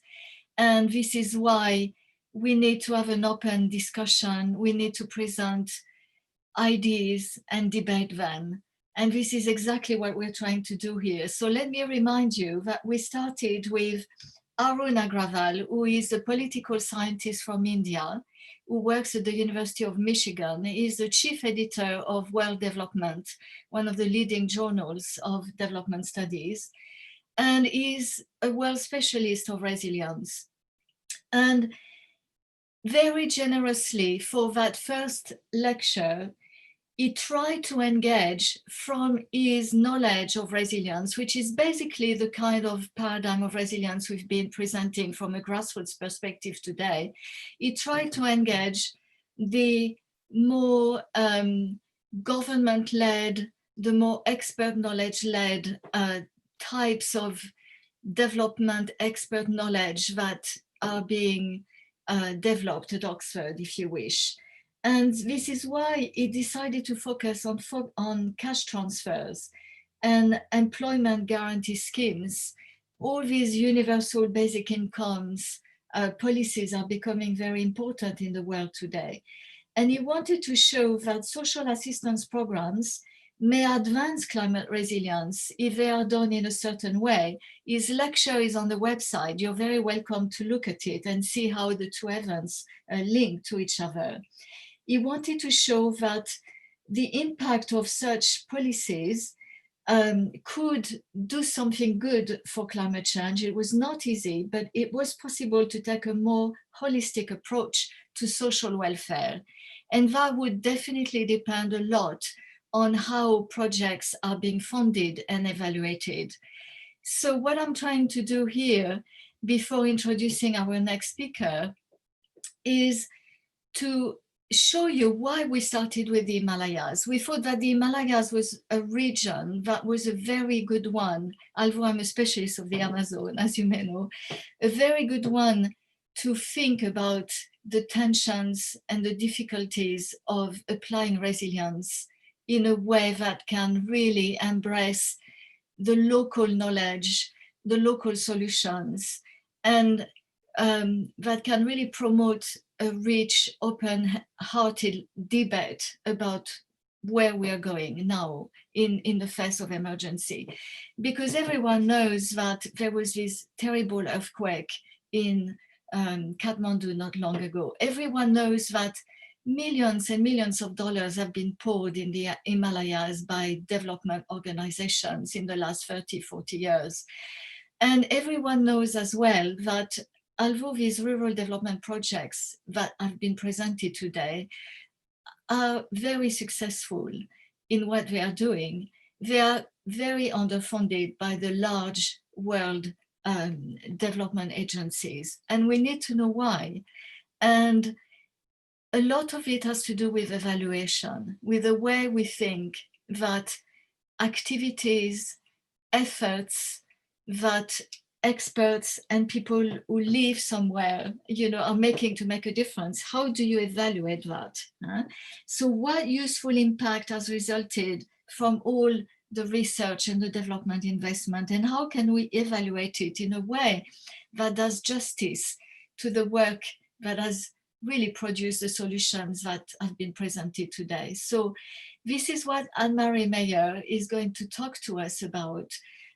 She has a very long experience of working in international development as a nutritionist, and she will present to us ways of thinking laterally as well as holistically, so that more research funding can go to the kind of work that agroecology is doing, and better evaluation will hopefully emerge, and a lot of research is needed to create those evaluation projects, I think. But Anne-Marie, please, the word is for you now.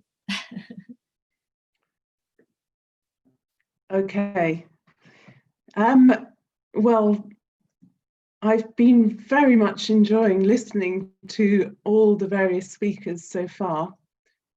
And I don't know whether, like you, I'm feeling almost overwhelmed with the range of different work that's been going on. And as I see myself as on the interface really of academia and being a practitioner. And from where I'm sitting as an academic, trying to evaluate some of these really interesting projects is quite a challenge. So in a few minutes, I hope I'll shed some light on this topic. So Chris and Hommaya and Prabina all mentioned HPC, the Himalayan Permaculture Centre. What Chris didn't do is show this diagram, which is trying to get down on paper the range of different activities that are going on in HPC. So you'll see even that long list of different activities doesn't include everything, as I found out when I visited HPC a couple of years ago. Even there's more than that going on. And there's a sort of theory of change that's been drawn up showing how all those activities link to potential outcomes and then through to the overall objectives. So you can see as an academic evaluator, this is super interesting, sense challenges on how to do it. So thinking about monitoring and evaluation in general, I mean, I see multiple purposes for doing evaluations. Obviously, to try and understand community motivations, we want to understand what is of use to the communities that we're working with. Why are we doing the project? And then another objective is to try and build evidence so that we can influence policy. We want these projects to have a seat at the table when policy is being discussed. And another purpose is really to get more funding for the projects. So the question is, how well are these different purposes being carried out so far? So how good are the current evaluations and what can be done to improve the situation? And ideally, I would say that a monitoring and evaluation system wants to be able to achieve all these different functions in an efficient way. So some of the challenges, I've worked on many different projects, and through my experience, this is some of the things that I've noticed. So, for example, agricultural projects having a very narrow definition of what their impact should be.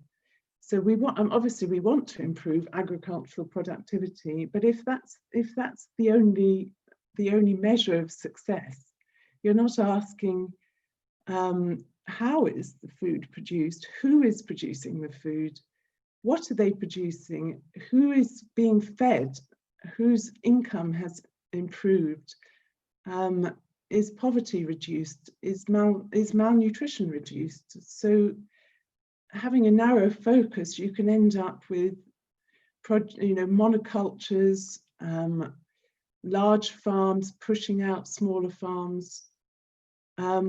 If your main idea is agricultural productivity, you could be missing a lot of other things.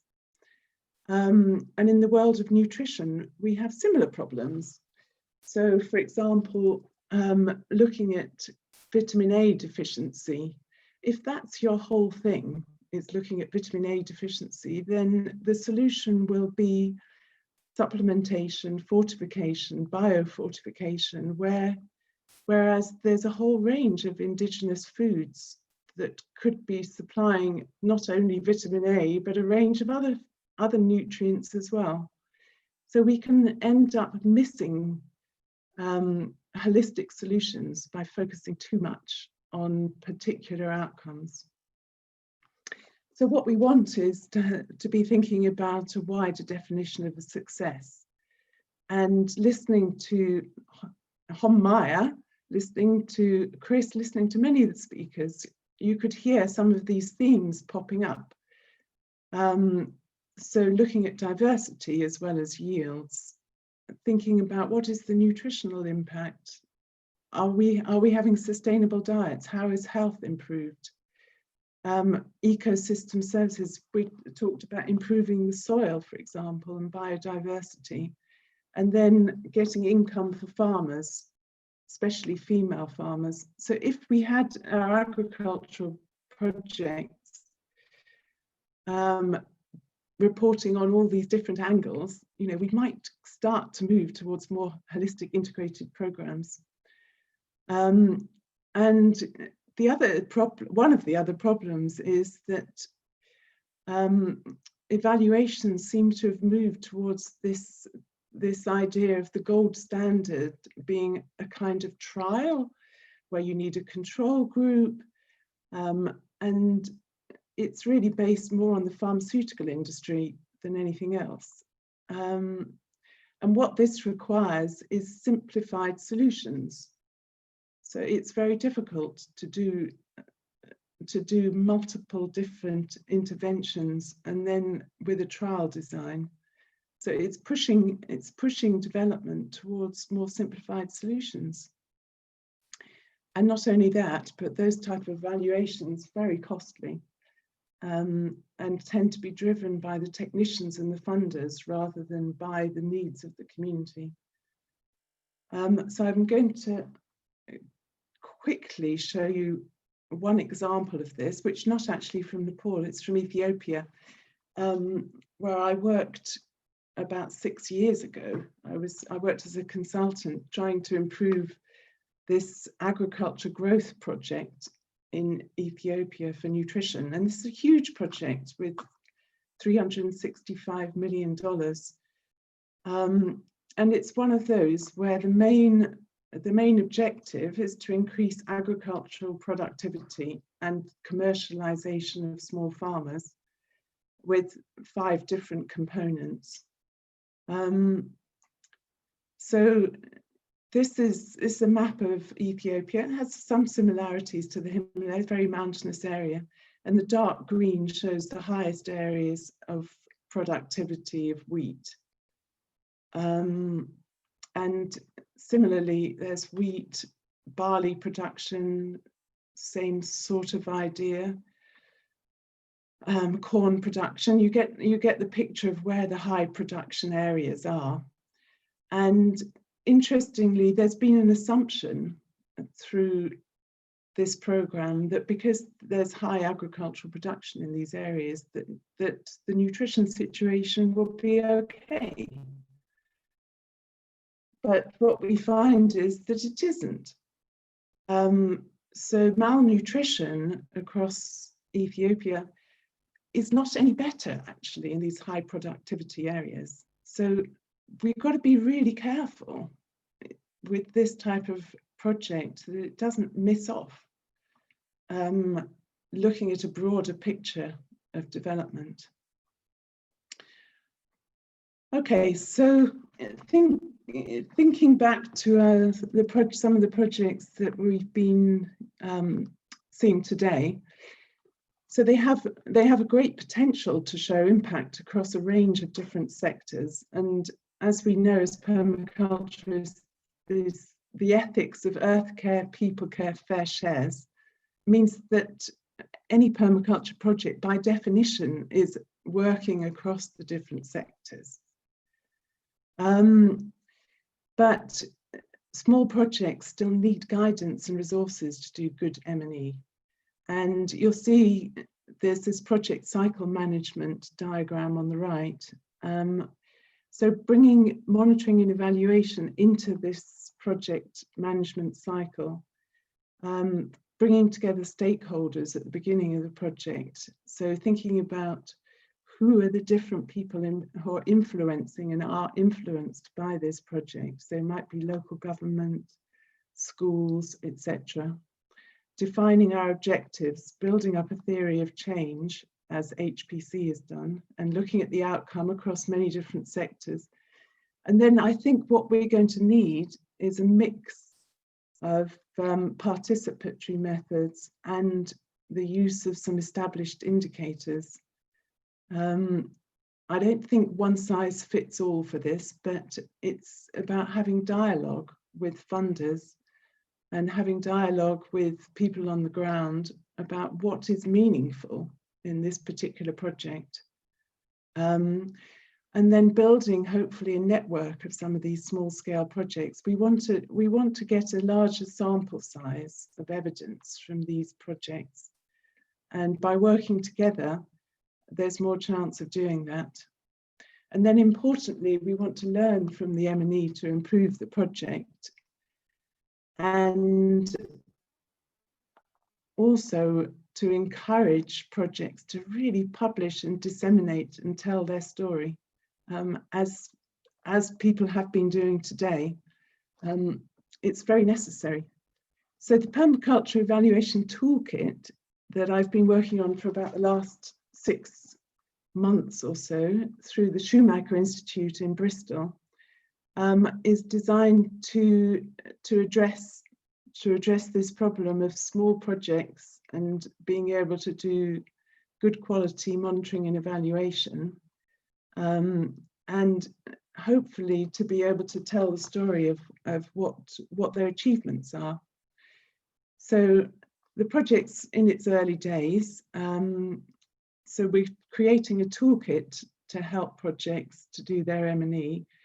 And at the moment, we're starting with some basic M&E skills and a nutrition module that I'm leading. And then there'll be others to be added on in subsequent stages of the project. And we're creating a community of inquiry.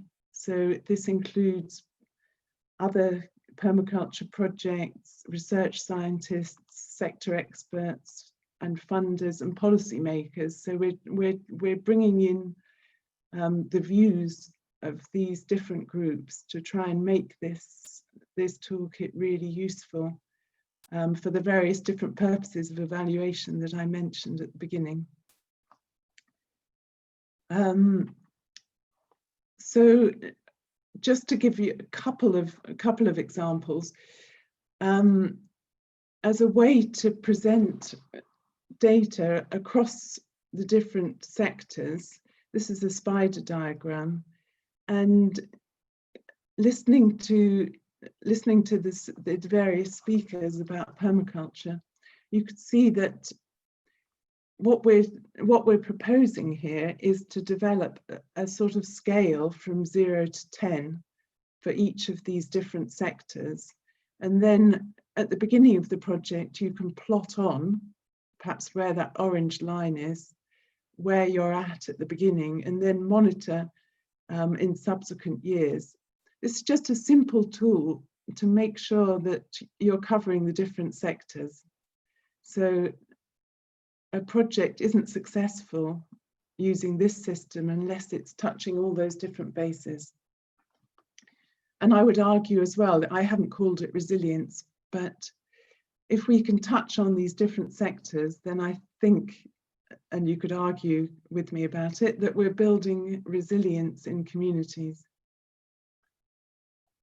And then, of course, there's the Sustainable Development Goals. So this is the language if we want to have a seat at the table for small projects to start building evidence to speak to these Sustainable Development Goals, which are also very multi-sectoral. And if we can start ticking off activities that we've done towards these different goals, then it's impressive. So that's all I wanted to say for now. And it's been a pleasure to be on the group with everyone. I think you'll get some resources and links, but do contact me if you're interested. I did a nutrition evaluation of HPC, which is published in Field Exchange. There's the link to that, and there's the link to the new Permaculture Evaluation Toolkit project. So thank you. Thank you very much, Anne-Marie, for highlighting the challenges of showcasing holistic development frameworks and sort of putting us on the path to, trying to get to use them and develop them. We will now move to our Q&A. We have a question in the Q&A from Sylvia, and this is open to all speakers. How do you think it is possible to attract more funds for these grassroots projects, which are making a huge difference in local communities like in Nepal and Myanmar, as the presenters have shown? Would anyone like to comment on that? Well, I'm the one with the microphone on, I think. Yes, I mean, I think what I was trying to say with talking about the Permaculture Evaluation Toolkit is that to attract more funding, we need to be able to present some evidence, if possible. But not only that, but to assess them and to be able to describe what are the needs of the community, and to be able to really speak the same language that they're looking for. So you find it in these funding proposals. Yeah,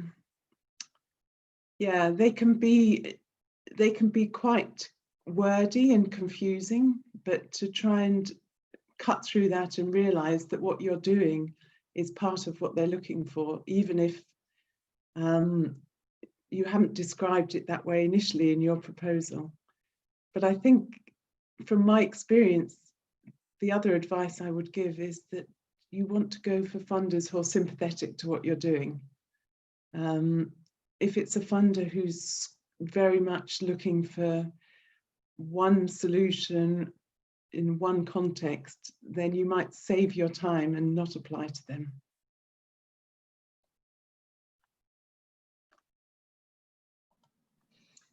Thank you very much, Anne-Marie. On to you, Laura.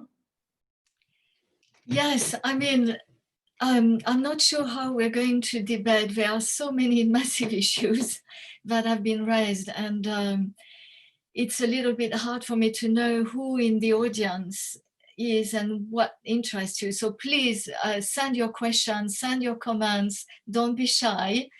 But there is one question that I would like to put to all our speakers today, and thank you again for your wonderful presentations. It's something that comes up very often in the discussions I have around development studies and the role of change and how can we explain the world we're living today. I mean, everybody has got that feeling that the world is changing very fast, and that scares some people. And climate change makes it more scary, obviously. And so even with anthropologist colleagues, you know, they would say in a place like the Himalayas, it's so dangerous to live there with climate change. People, it's better, they would be better off to live. They would be better off, first of all, to go in a city.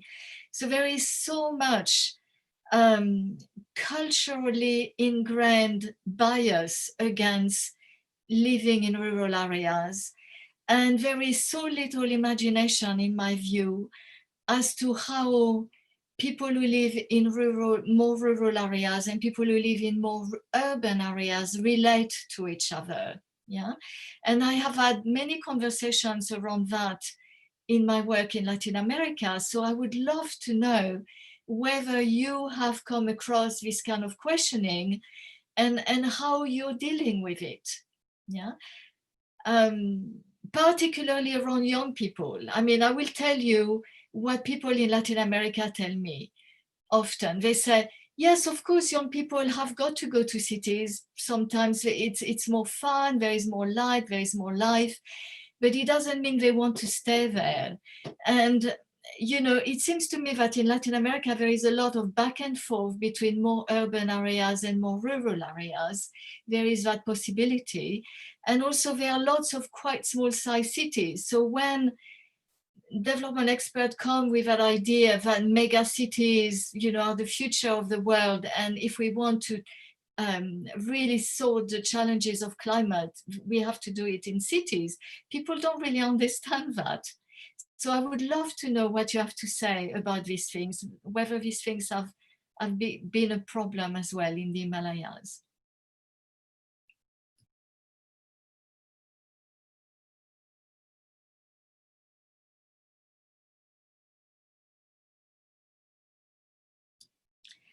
Thomas, would you like to take the lead on this one?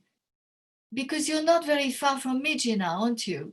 And this is quite interesting. That's what I thought was so interesting about the Pinyatagar Academy, where you know you are on the outskirts of quite a big city, which is the capital city of the state.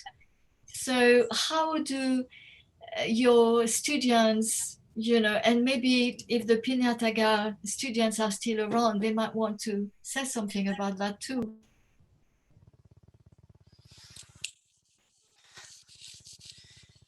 Yeah, it's been very difficult also for us to recruit students to come and study at the academy because of all the hard work that they have to do here. So mostly youth from the cities, what they would like to do is to go to the bigger city and get job there. So mostly our students are from the remote areas, and they learn a lot from here, and then they bring all the knowledge and skill back to the community. So that's our goal actually. But in reality, what happened to those young people who graduated from our program, it's they decided, or they have a very high tendency to move forward to the city. So that's been a problem. So even though we have a good intentions for them to go back to their own local communities, but because of the the income generation, some issues there in their local communities, so they opted to go to the city and get a job there instead of trying to develop or do something for their community developments. So yeah, it's really we are still trying to reshape how we live and how we teach them. And yeah, we still need a lot of things that to attract people from especially youth from the city.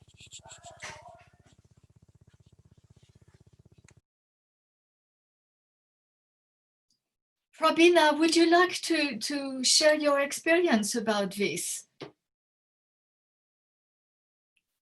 How can we deal with, again, I mean, I think it's totally normal for young people to want to live in a city and experience that excitement, etc. But how then can we think about, a more fluid relationship possibly between rural and urban areas, and not think about rural development as something that has to do with poverty?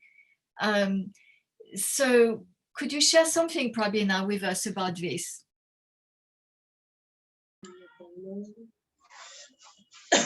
Elisa? So I can speak Nepali, or Elisa is there? प्रश्न बुझ्नुभयो? So अब हामीले युवाहरूलाई चाहिँ नि गाउँमै राख्नु उनीहरूलाई मनपर्ने खालको आर्थिक आम्दानी सबैभन्दा फोकस चाहिँ नि हामीले पैसामा गर्नुपर्ने हुन्छ, आर्थिक आम्दानीमा। अनि त्यसपछि आर्थिक आम्दानीमा गरिसकेपछि सानो सानो कुराबाट पनि उनीहरू अलिकति पैसालाई धेरै ध्यान दिने भएको भएर चाहिँ नि सानो सानो कुराबाट तर छिट्टै आउने पैसा, जस्तै कि तालिम केही उत्पादन गर्ने, अनि सिपमूलक अब महिलाहरू छ भने डलहरू बनाउने, त्यस्तो गरेर उनीहरूलाई सिपमूलक तालिमबाट चाहिँ नि उनीहरूलाई गाउँमै रोजगारी दियो भने चाहिँ नि उनीहरू सहरमा जाने, अनि बाहिर जानलाई खोज्दैन, जब मान्छेहरूले चाहिँ नि सिप पाउँदैन अनि बाहिर जान्छ। Elsa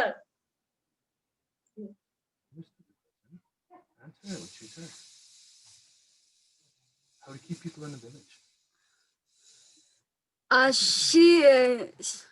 So like how to keep people in the village, what she answered is to focus on giving them a capacity building training, generating income, or how to keep the movement in the village rather than in the cities is giving them trainings, capacity building skills, and having some sort of income sources within the village so that they don't have to go outside of the village or to the big cities.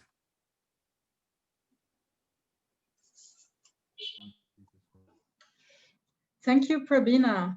Thank you, Alicia. We have another question from Ophira. How do you see the COVID crisis playing a role in development or resilience policy making locally, regionally, and internationally? Someone else might like to answer that?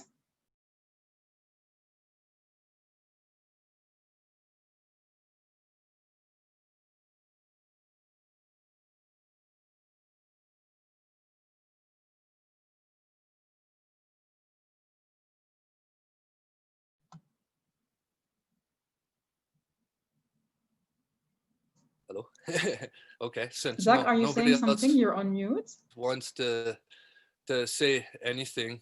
Do you see the COVID crisis playing a role in development resilience policy making that was the question. Sorry, you cut out for a minute, Lamis. Yeah, I will repeat okay. it. So how do you see the COVID crisis? This is a very kind of loaded question, and you know, it's really depends on how you see this whole COVID thing playing out. For us in the resilience movement, obviously, a lot of time, energy, and resources have been pulled out of our movement and put into the pandemic plans. A lot of money is going. I mean, you can follow the money and, you know, follow the trail of the money, and you'll quickly see where it's going. But yeah, this put us back a lot. You know, personally, as organizations, not being able to move, being limited in giving trainings, working in our communities, as well as increased competition for funding, which might be the biggest one. And also just having that focus moved away from the climate emergency towards something which is more short term and easier to take care of, easier to focus on, more flashy everything. I think all of that has set us back in the resilience movement for sure.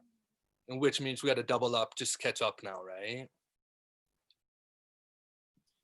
If I may ask something, if I may add something, I mean, we are still trying to unravel, you know, the impact and the effect of this extraordinary global pandemic on different communities around the world. But from the discussions I had with students in the Peruvian Amazon recently, and with all my colleagues, you know, I maintain close contacts thanks to the internet in Latin America.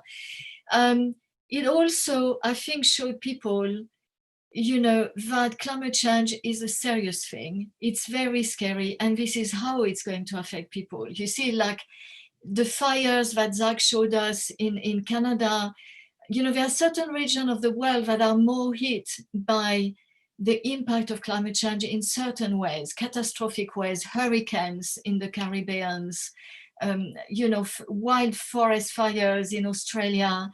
I have this wonderful colleague in the University of Manchester who is from Siberia, and she comes from a rain herding family, and she's trying to deal with the permafrost and how people try to understand the permafrost crisis and try to come up with innovative solutions, and how they can speak with the government and design together, engage science that will help deal with that situation.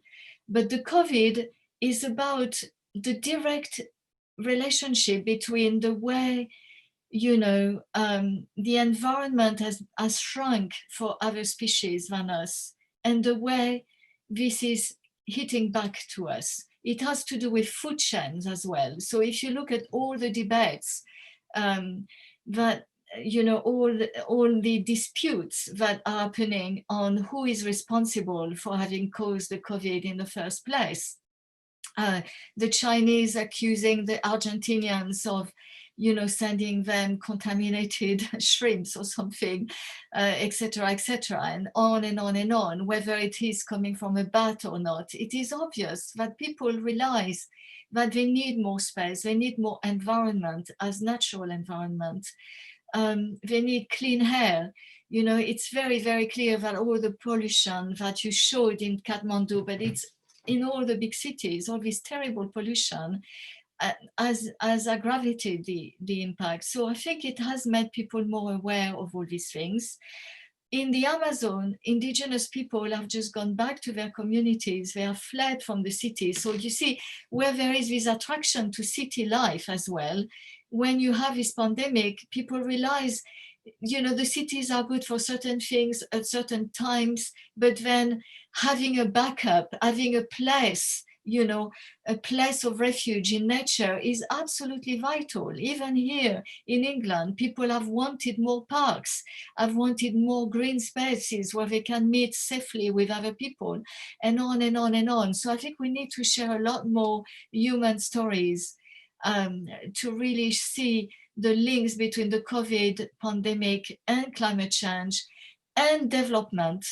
You know, what kind of development is going to help humans going through that crisis towards something that is really, you know, resilient, sustainable, and allowing the flourishing of lots of lives. Exactly. Thank you, Laura. Chris, you had something to comment? I was just going to actually say what about the biodiversity and the ecosystem relationship between the pandemic or the relationship between the pandemic and ecological health and biodiversity, and that has been shown that there is a link there. So a weakening of one has exacerbated the effects of the other, and also about community health, individual health and immunity. So it's like that's the preventative part as well. And so, you know, polluted environments, where people living in polluted environments are going to be more susceptible. People with poor diets are going to be more susceptible. So it's very complex. But as Mollison said, the issues are very complex, but the answers are embarrassingly simple. When we're looking at ecosystem health, community cohesion and resilience, it's like, you know, we actually have got all the techniques and approaches there. What's missing is government and corporate responsibility and commitment. To me, that is the one big missing link, and it's the same whether it's climate change, whether it's COVID, or whether it's, you know, deeper and broader issues and long.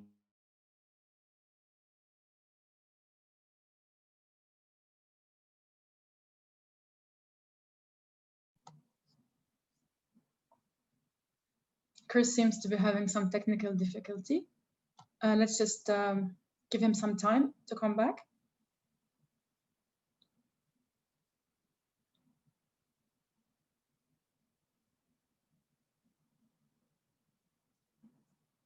Okay, we move on to our final issues as well. Yes, Chris. Am I back? Okay. Yes. Well, maybe that's kind of enough anyway. So yeah, if we've got the solutions, and I believe that we have, where's the commitment to develop them? It's okay, linked to the question about funding. So where's the funding for these solutions? And that's what, you know, that's what we need to prioritize. We need to prioritize about how people regain their connection with nature, their connection with community, their connection with themselves. So it goes, you know, it's as deep or as shallow as you want or you need it to be. But you need to commit. People need to commit to solutions. They don't happen by themselves. And there is no such thing as a free lunch. It's going to take work. We've spent a huge amount of resources destroying community, economy, local economy, resilience, and the environment. And it's not going to repair itself for free. But we have a huge resource. We have people.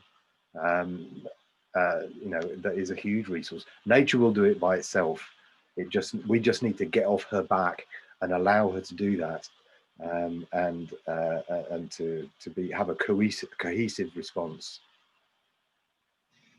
Thank you very much, Chris. That was very insightful. Our final question for today from Sogesh. What are the most important things or steps that we as individuals living in both rural as well as urban areas, what can we take to prevent further climate change? It's a very interesting question. If someone can take that up, please. I could give a very quick 3-point plan. One is involve yourself in food growing. Even if you can't grow it yourself, connect with someone who is growing it, a farm or a box scheme, and growing it well. I mean, or good organic or local, nutritionally dense food. So one is involve yourself in the growing cycle. One is to reduce your consumption of non-renewable resources, fossil fuels mainly, and one is to align yourself with like-minded people. So these 3 activities that we can all do starting right now. Reduce your use of non-renewable resources, involve yourself in the growing cycle, and align with like-minded people. Excellent. Thank you, Chris. Would anyone else want to add to that?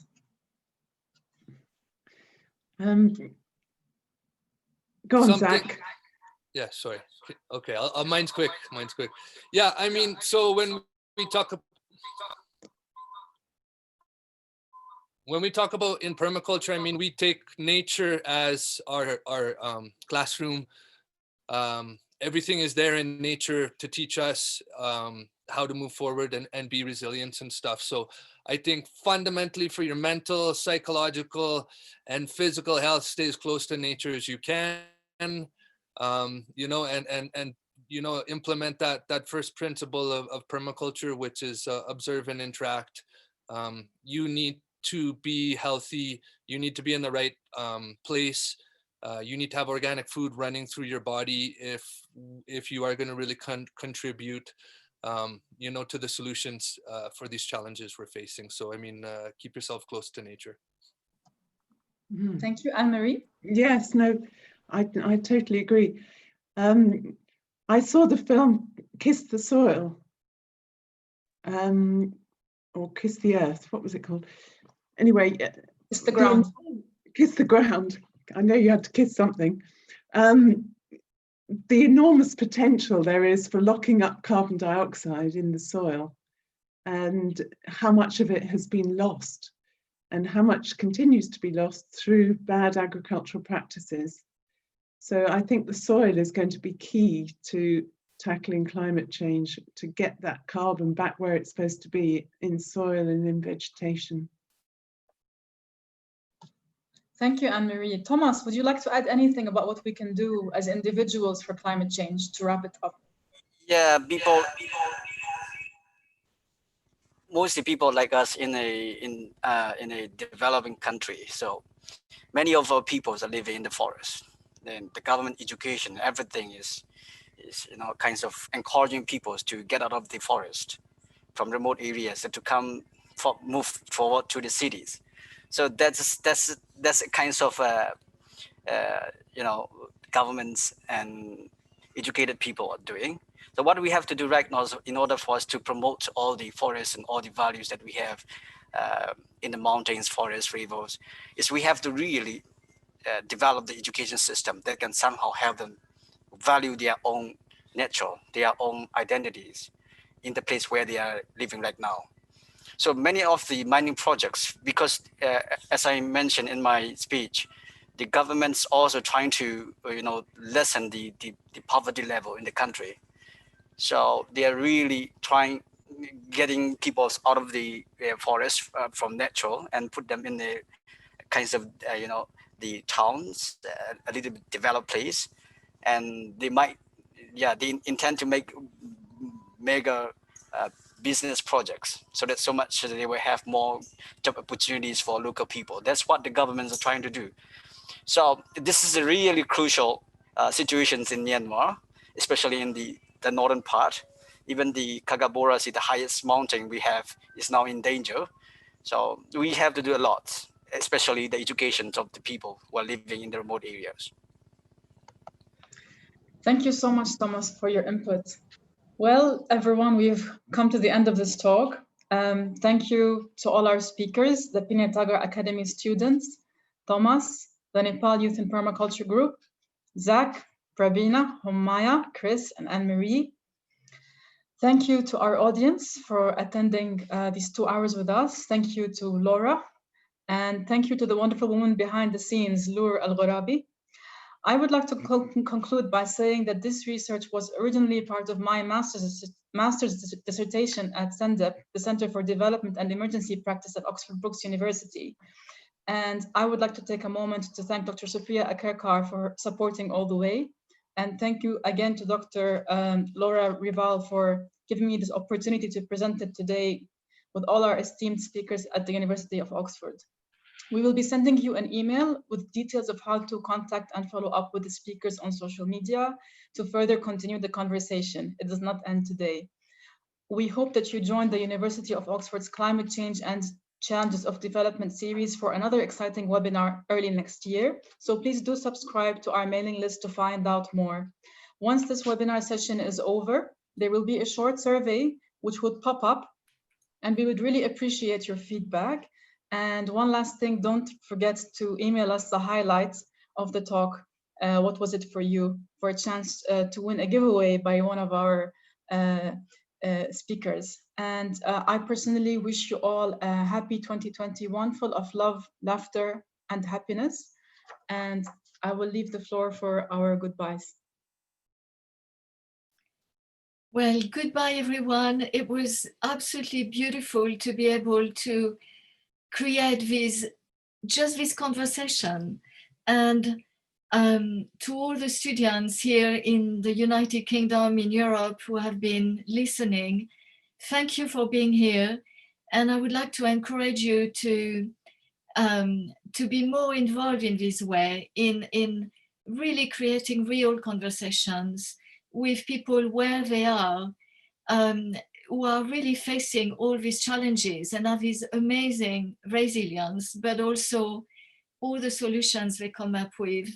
We don't really read about them. You know, it's by meeting people like that through conversations, I think that we can really see and feel all the work that is being done.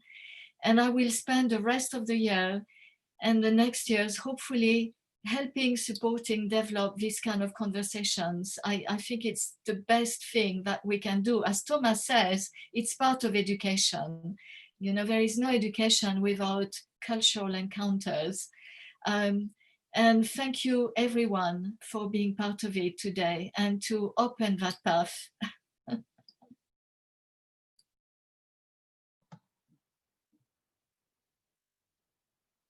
Okay, if anyone has anything to say, otherwise we will close today.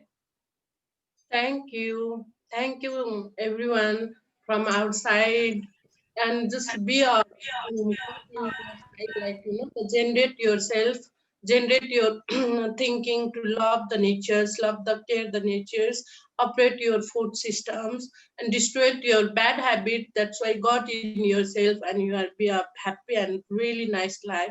Thank you from outside. Thank you. Bye bye. Take care. Dhanyavad. Jai Kristi. Jai Kristi. Bye. Thank you. Thank you, everyone. Everybody.